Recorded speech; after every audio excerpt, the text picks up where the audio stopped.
The Illuminate Arts and Faith Conference in Chattanooga, Tennessee wants to help you find your tribe. Do you get way too excited about quoting Wendell Berry or C.S. Lewis in conversations with coworkers? Does your Spotify playlist include hymns, a little jazz, and a whole lot of Andrew Peterson? Join your tribe at Illuminate March 31 and April 1 for education and inspiration from speakers Russ Ramsey, Douglas McKelvey, John Hendricks, and others. Find a complete list of session topics and ticket information at southern.edu/illuminate. In 2024, I set out to meet as many poets as I could and spend an hour with each one. I got more than I bargained for, more insight, more clarity, more hope. It's proved to be one of the richest highlights of my life.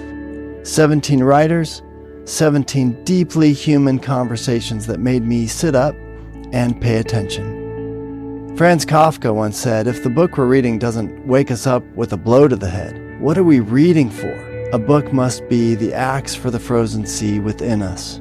And that's what I hope this new book will do. I hope it wakes us up, my friends. I hope these conversations will be the catalyst for something to be reawakened, re-enchanted, and reinvigorated. It's called An Axe for the Frozen Sea, Conversations with Poets About What Matters Most. I'm Ben Palpin, and I hope you'll come and listen in as I spend a little time with poets like Lucy Shaw, Malcolm Guite, Dana Gioia, and Lee Young Lee. Pull up a chair at the table as we dig into what it means to write well and to live well. An Axe for the Frozen Sea is now available from Rabbit Room Press. Visit the store at rabbitroom.com, or better yet, ask about it at your favorite bookseller.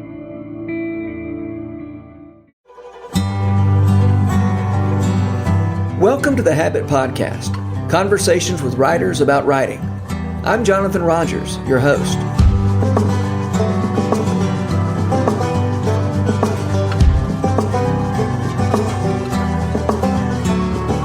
Emily P. Freeman has a gift for helping others clear a space in the midst of mental, emotional, and spiritual clutter. In the middle of complexity, she points to simplicity without being simplistic. She's the author of The Next Right Thing, the creator of the Next Right Thing podcast, and co-founder of Hope Writers, an online community for writers. I think you're going to enjoy hearing from Emily P. Freeman as much as I enjoyed talking to her. Emily P. Freeman, thank you so much for being on the Habit Podcast. I'm really glad this worked out. Oh, me too. I'm so excited about it. So you write and talk and speak in your podcast, The Next Right Thing. You have so much to say about decision making, decision fatigue. And as I was sort of reviewing some of your episodes of the podcast and some of your writings, I was just really thinking about the idea of decision fatigue with relation to writing, because there are so many decisions one makes when writing. It kind of is a series of decisions, is one way to think about it. And as you, I think you say an adult makes 35,000 decisions a day. That's the number I've heard over and over again, and I've tried to do the research to find that opposes that number, and I've not yet found it. I've just read between 30 and 35,000 decisions every day, which, I mean, if you think about it, that seems impossible, but at the same time, really everything we do is a decision. It might not be a conscious decision, but it's a decision nonetheless. Yeah. So I'm assuming they're counting those too. So talk to me about decision fatigue in writing, because you think a lot about decisions and you write. So what have you thought? I mean, did you have thoughts on this subject? That's a great question, because when you said really writing is just a series of decisions, man, isn't that the truth? Maybe that's why it's so hard. So we're just constantly making decisions, and it's a great question. And I do think that decision fatigue shows up for me in writing, in small ways and in big ways. And a lot of it it's in some ways can be related to confidence of, if I lack confidence in my own voice or just on a particular day, then the decisions feel a lot harder. Whether that be technical decisions I'm making in writing, usually it's more angle or tone. And I think when I heard Seth Godin say once about writer's block that he doesn't believe in writer's block because he he says, well, have you ever had talker's block? Like, it's not, we just say words, but it's not so much that we are unable to write words. It's that the words that we're writing aren't very good. And so we're afraid that we're going to write bad words. And that's where the writer's block really gets us, is that we feel like it's terrible. And I can relate with that, because I feel like it's when I feel like I'm making a series of terrible decisions in my writing is when it starts to feel impossible. But when I change the rules and just say that, that I'm allowed to write whether or not it is terrible at first, that kind of loosens things up a little bit and gives me some permission to be a little more playful and have a little bit more grace towards myself in the process. Yeah. Well, you saying that, and you giving yourself permission to be more playful and being, and not, and write bad first drafts, reminds me of one of your recent podcast episodes in which, and now I can't remember who you were quoting, but in your address to the graduates for 2020, you were quoting somebody else's commencement speech, and you talked about, don't try to be great. Who are you quoting there? Yeah, I'll tell you what you'll learn about me if you don't know this yet. I'm really good at finding great things other people say and then repeating them and hopefully always giving them credit. But that was Charles Whelan wrote a book, or actually he gave a commencement speech in 2011 to Dartmouth College. And that commencement speech was turned into a book called 10 and a Half Things No Commencement Speaker Has Ever Said. And I think this might have been thing 10, but the title of the chapter was Don't Try to Be Great. And it came from it was actually something someone else said to him. He was a guest on a TV show, a live TV show in Chicago. And it was 30 seconds till airtime. And Phil Ponce was the journalist who was hosting the show. And Charles Whelan, the author of this book, or this commencement speaker, prior to giving the commencement speech. But he was on the show and he was nervous, and he was realizing that anything I say, no matter what it is, if I fall off my stool, if I make a weird face, like, it's going out there to the live audience of Chicago. So right before they went live, Phil Ponce leans over and says, don't try to be great, just be solid. Mm-hmm. And he said that advice had a profound effect on him, because he realized, oh, if I'm not trying to be great, I just get to be myself, and I get to bring to the table what I have to give. I don't have to be funny if I'm not in a funny place. If that's not my thing, I don't have to prove anything. I just get to be myself. And I know I can do that. I can be solid in what I have to give. And I just thought, wow, what amazing advice. First of all, for graduates, because, we live in a world that says, try to be great, be great. Yeah. Greatest of all time. No one says, be the solidest of all time. Like, that's not a thing that we say. But the pressure that can be relieved when we give ourselves permission to, just be solid, just be you. And then and as a writer, when I think about writing, wow, that gives me permission to not feel like I always have to dazzle, but that I can just be honest and write true things. Yeah. The next question is, I guess, I know there are people who feel like when it comes to writing, they can't even be solid, or that they don't have enough to give, to be, being themselves isn't enough. And the desire to be great, I think, is almost by definition a desire to be, something that we're not, because none of us, I don't think most of us walk around thinking, I'm really great. And so if I be myself, I want to be great. Yeah, right. Yeah, that's the truth. I'm in the middle of teaching a class called Writing with Flannery O'Connor. And just yesterday we were talking about the ways in which O'Connor, just by paying attention to what's going on around her, you read her stories and you think, this feels really original. This feels, like nothing. Well, I say it feels like nothing I've ever read before, except there are so many people who've tried to imitate Flannery O'Connor that, that I have read other things like that, but I'm sure at the time it felt very, very unique, very original. But the truth is, I feel like her originality doesn't come from thinking how original can I be, but rather how can I really give an account of what's really going on around me? And I think Flannery O'Connor's writing is great, but it probably doesn't grow out. Probably, I can't imagine that it grew out of her trying to be great. I think it came out of her trying to give an account of what she had seen around her. Absolutely. And I think when you just change the posture from, because we all know what that feels like to try to be great. Mm-hmm. And like you said, I would venture to guess that most of us always feel like we're falling short of that. If great is the standard, it's like, who gets to decide what that is? But solid is almost this idea of being kind of a fixed point of being.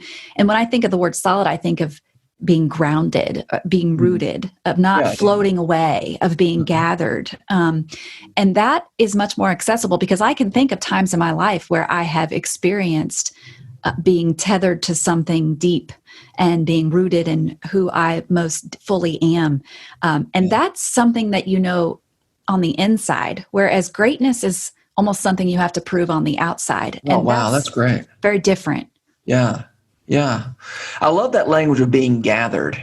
And I do think that is a standard that writers can live up to, right? I mean, I think we kind of the job of the writer is to look around and see all these, scattered things and think about them long enough to sort of gather up some things that we're not, nobody's asking you as a writer to think thoughts that nobody's ever thought before. Right. It's just, can you just sort of bring some things into focus that is largely a matter of taking the time. It's not, I'm not making the claim that I'm smarter than everybody else when I write something. I'm just saying I've spent some time thinking about something that you haven't had time to think about or haven't taken the time to think about. Absolutely. And I think I've remember you saying something along these lines that, that your job is to sort of, just to sort of give voice to some things that other people have thought and haven't necessarily had the language for. Was that you? Am I right about that? It is right. You are right about that. Sometimes I feel like I have made it my job to say thoughts that a lot of people don't have time to think. Like, but once they're spoken into the world, you realize like, yes, that. It's such an honor to be able to put into words something that someone hasn't been able to name yet. Yeah. And so to have this, Madeleine L'Engle talks about the importance of naming. And I think as writers, that's one of our highest callings is to be able to name things that are unnamed, because I think so much in our human lived experience goes unnamed. There's so many things we don't learn in school. We don't learn how to grieve. We don't learn how to say goodbye. We don't learn how to fight racism. There's a lot of things that we don't learn in school. And I think one of them is we don't know how to feel our feelings. We don't know how to name things that are beneath the surface that are more intangible. And so as a writer, I've kind of made it my job to pull up things from, in many ways, like you said, things that seem scattered around and gather them up and see how they relate and connect the dots a little bit. And then I might not be right in my assessment or my observation, but at least I feel like a call to do the work of making one or of having an observation so that it can be talked about and maybe misunderstood or maybe debated. But what an honor that a reader is paying attention and that maybe that could give voice to something that has been unnamed within them. Yeah, I love that. And that doesn't seem, when you put it in those terms, I feel like that gives hope to the writer, right? That you're talking about something that, again, you may be a genius, Emily, but one doesn't have to be a genius to do that. Right. Yeah. I'm not commenting on whether you're a genius or not. I'm just saying one doesn't have to be a genius. One does not have to be. It is not a prerequisite. Yeah.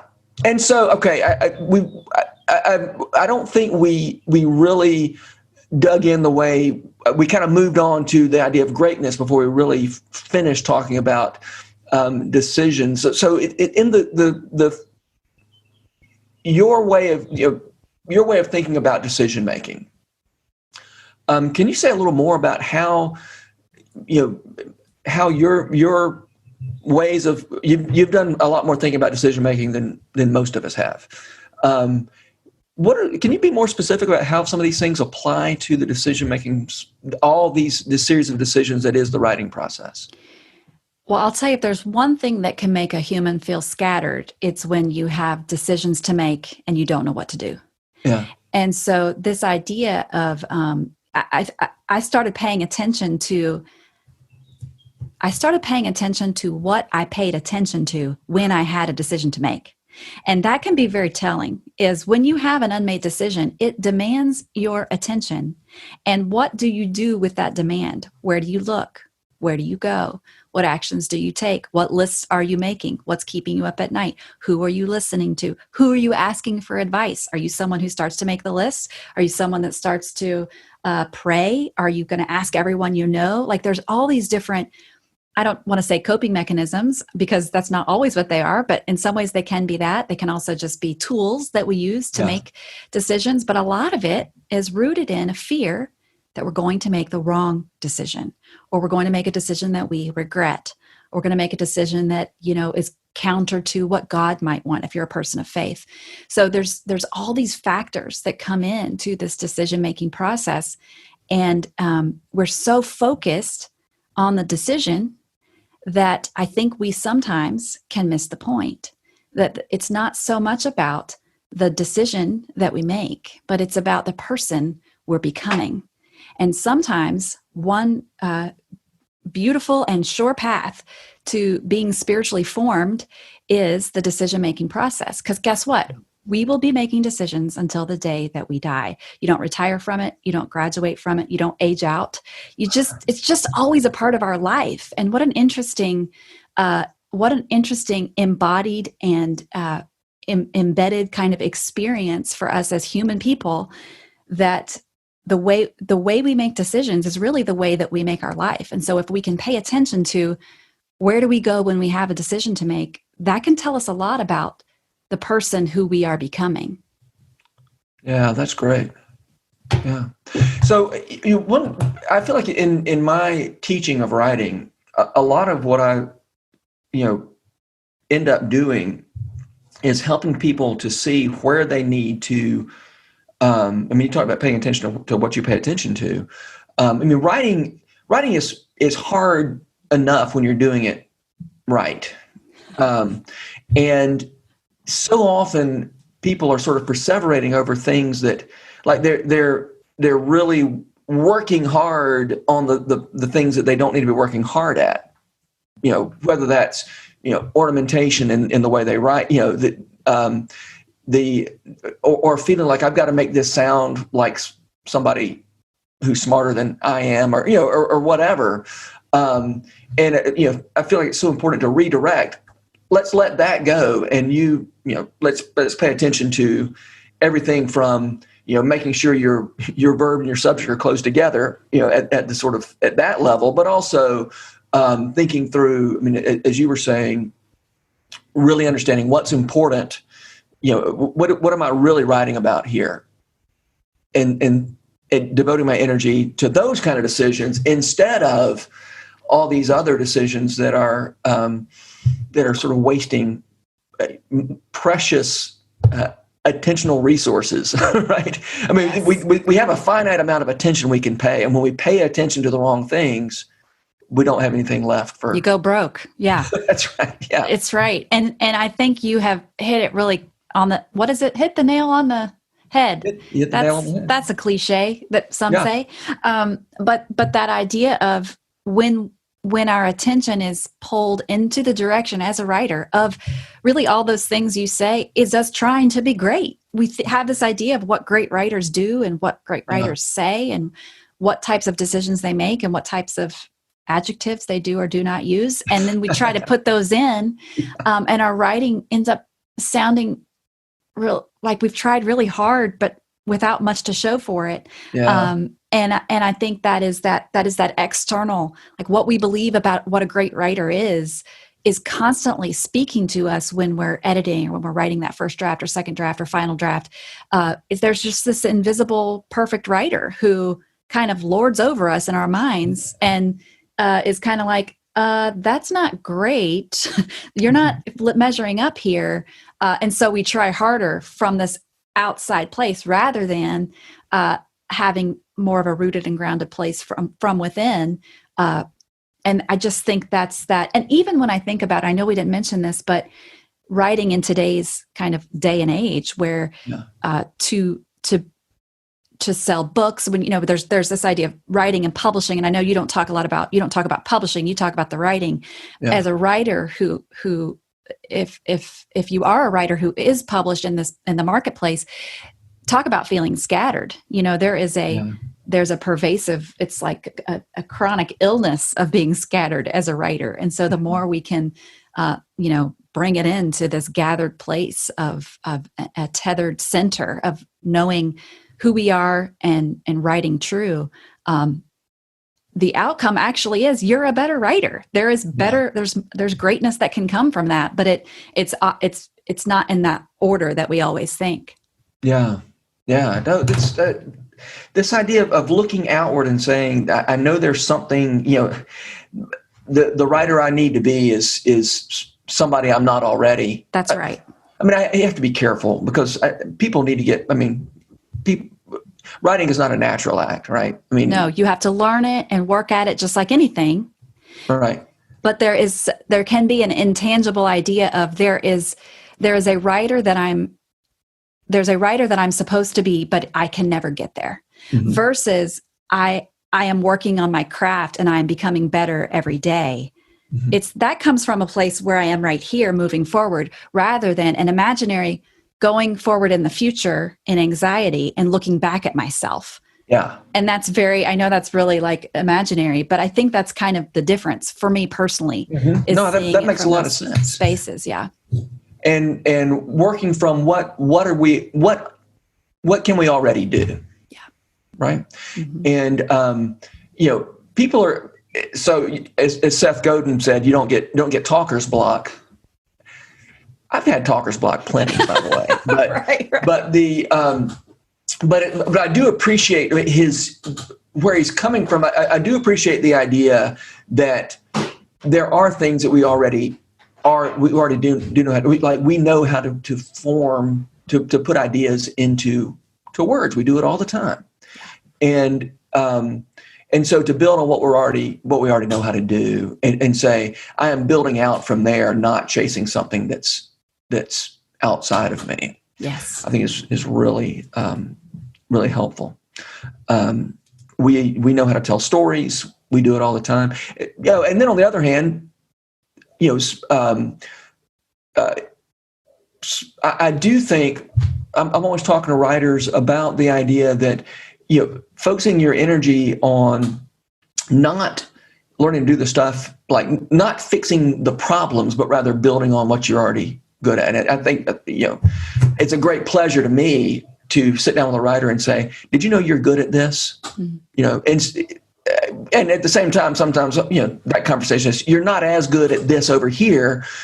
So maybe let's focus on, maybe you need to restructure the way you write so that you're really building on that strength instead of thinking you've got to spend all your time fixing these problems that I just identified. Sure, fix those, but don't devote all your energy to fixing those instead of building on what you're already good at. That's a much more hopeful way to do the work, I would say. Well, good. One likes to give hope. So speaking of hope, since we're on the subject of hope, let's talk about Hope Writers for a minute. You have a community of writers called Hope Writers, and I say you're one of a team mm-hmm. that is part of that, and so you have done some thinking about writing in community and the importance of community and writing, relationships. We think of writing, it's so easy to think of writing as something that you do alone. And some of it you do alone, right? You have to get off in a room by yourself. But you were also interested in community in writing. Yeah. That's not a question, I don't guess, but that's the floor is open. I'll answer your non-question, and that is that I totally agree that writing is, it is it's fooled us for all these years because it is something you have to do in the room by yourself. Even if you co-write a book, you still have to sit down and, write your piece by yourself, or else you go crazy. And sure, there are people who maybe do more communally and they talk out their book, but at some point, someone is sitting down and writing it out, right? So while the act of writing is, for the most part, a solitary act, the writing life doesn't have to be a solitary life. And I think that is something I didn't understand for a long time. And I suffered for it. And then finally recognizing, oh, wow, I need other people in this. And in fact, other people who not only can, read my work for feedback. I mean, that's one practical nuts and bolts way, but just people who are in your corner, who know that what this means to you, who understand that this is part of your life and it's an important part. Once I started, and the key to that, though, something I learned early on was I had to be able to voice that for myself first, because I found myself writing solitarily by myself, but not letting, for example, my husband know that this was something important to me, that this was something I wanted to work on and get better at. All he saw was me disappearing and, doing a thing. And to him, maybe it's a hobby, it's fine, but let's do other things now. But that was my job to communicate, not only this is something I value, this is part of, me becoming more fully myself. And then him embracing that and saying, oh, I get it now. Yeah. Let me support you in that. That made a huge difference in my ability to write well. So Hope Writers, we started, it's been almost 5 years now.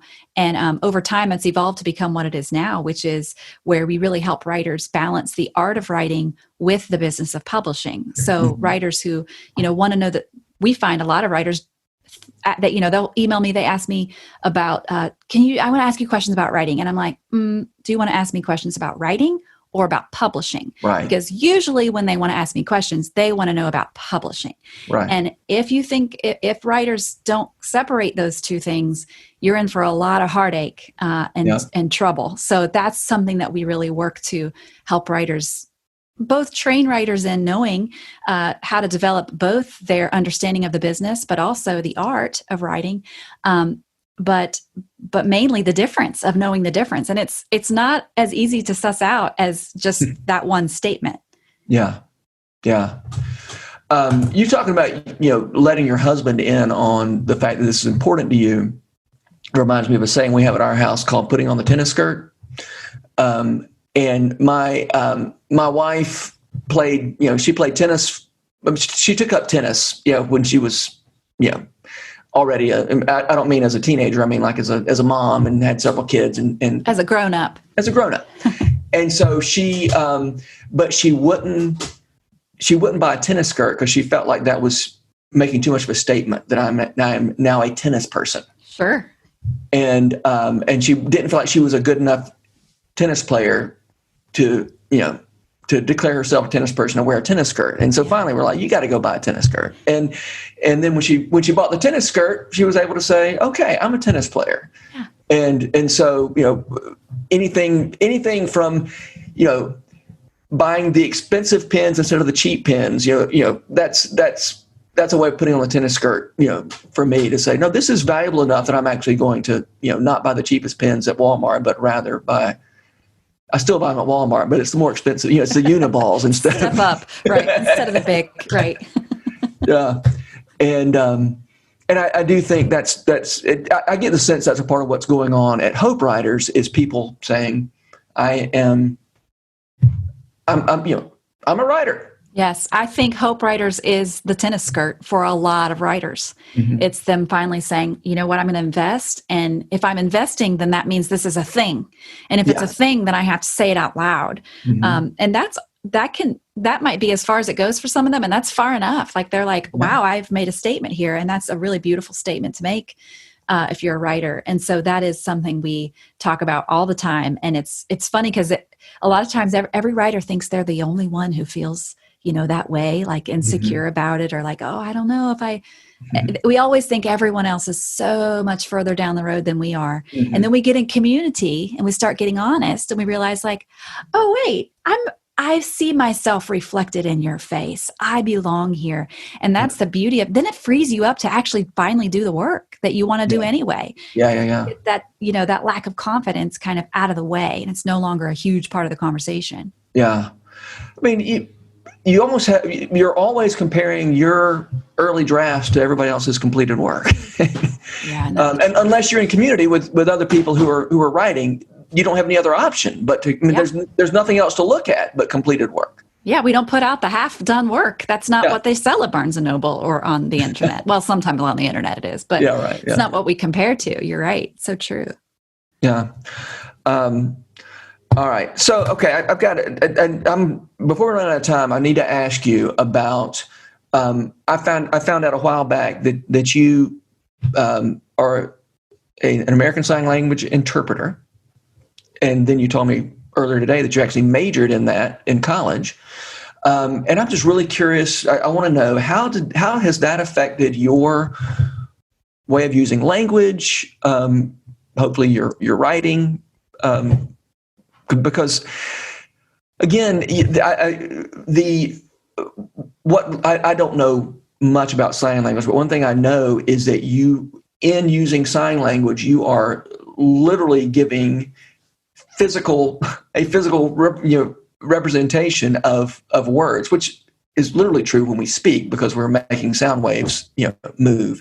But I feel like one is a little more in touch with the fact that you are creating a sensory experience with language, which is what I'm always trying to get writers to do, to focus on the sensory. So I'm sorry, I'm starting to answer the question. I want you to answer the question. No, that's great. That's good. Well, I did go to school to be a sign language interpreter. So I got my degree in educational interpreting for the deaf. And then I went on to become nationally certified as a sign language interpreter.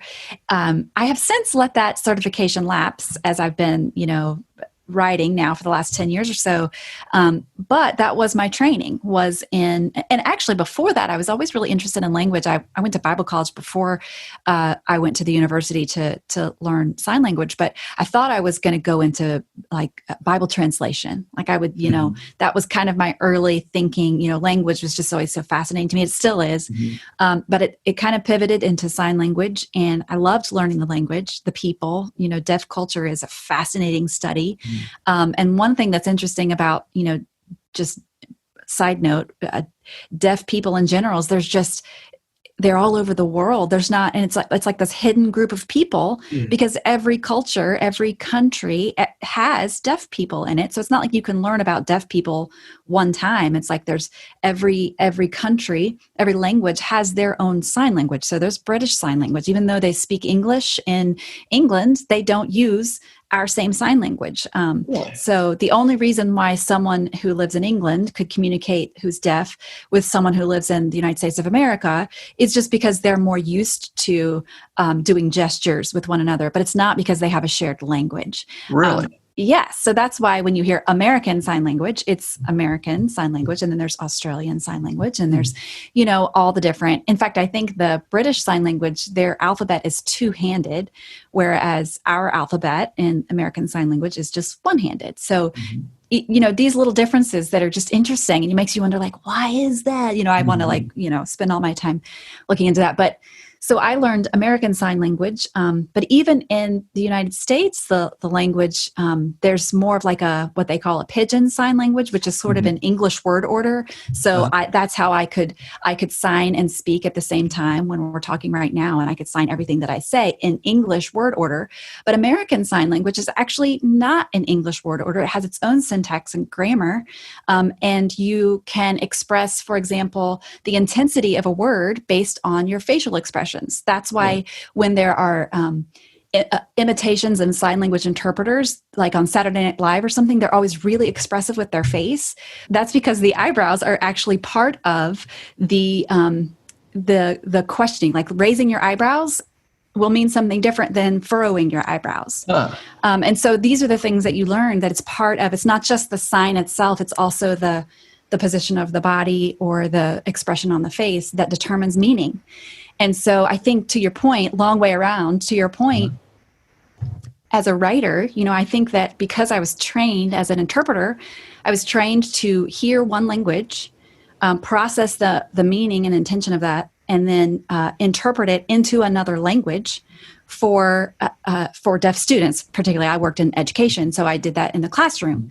And it was endlessly fascinating. Now, sometimes, I'm interpreting a geometry class. That was not as fascinating because you have to kind of go in English word order to make math make sense. At least I did. But for the most part, the history class, English class, it was just fascinating to be able to hear something and quickly process, but also to be able to hold it in your mind. That's one thing interpreters have to learn to do is they're always a little bit behind to where you have to be able to hold 2 sentences ago what was said because you're still interpreting. And there, with sign language, there's some simultaneous interpreting you can do while someone's talking, but to actually translate it, there's just that practice. But what that did for me is it made me a better listener, not just for the words that are said, but for the meaning behind it. And I think as a writer, I was trained as an interpreter, but I'm still, I feel like in many ways, that's still my job as a writer is to learn things, to take in my lived experience and to maybe interpret it into more of a communal experience or a story or whatever it might be. And I think that, when I let my certification expire, get the letter that's like, you must earn this many CEUs or else this will expire. I had to grieve that, but I also had to learn, I'm still using these skills. Nothing was wasted. I'm still using these skills, but I'm just applying them differently as a writer. Yeah, it's great. You're gathering. I'm loving that we hit on that idea of gathering early on, because I think that's really, it's what we've been talking about this whole time. The writer as a gatherer. Yeah, absolutely. Great. All right. Last question. Hope you're ready for it. Who are the writers who make you want to write? This is almost impossible. There are so many. But the ones that come to mind, modern day writers, I think of John Blaze, who is an editor, but he's also a lovely writer. I think of Barbara Brown Taylor makes me want to write because she's able to write really profound things, but she uses such simple English words. And you think, wow, the best writers do that, don't they? I wonder how long it took her to write so simply. And Flannery O'Connor, by the way, when I cut and paste her into the little thing that tells you what grade level people are running at, 2nd, 3rd, 4th, 5th grade. Wow. That's when you know they're good. Madeline L'Engle's another one. K. Chesterton, who I have to read his paragraphs a couple times, but still it makes me want to write. And another recent author that I just kind of learned about in the past year or so is Sean Dietrich, who writes memoir and kind of personal story. I have so enjoyed talking to you, Emily. Me too. Thank you for having me. Again soon. So thanks, and onward and upward. The Rabbit Room has partnered with Lipscomb University to make this podcast possible. Lipscomb has graciously given us access to their recording studio in the Center for Entertainment and Arts building. We're so grateful for their sponsorship, their encouragement, and the good work they do in Nashville. Special shout out as well to Jess Ray for letting us use her song Too Good as part of this podcast. Visit jessraymusic.com to hear more of her beautiful songs. Habit Membership is a library of resources for writers by me, Jonathan Rogers. More importantly, The Habit is a hub of community where like-minded writers gather to discuss their work and give each other a little more courage. Find out more at thehabit.co. This podcast was produced by The Rabbit Room, where art nourishes community and community nourishes art. All our podcasts are made possible by the generous support of our members. To learn more about us, visit rabbitroom.com, and to become a member, rabbitroom.com/donate.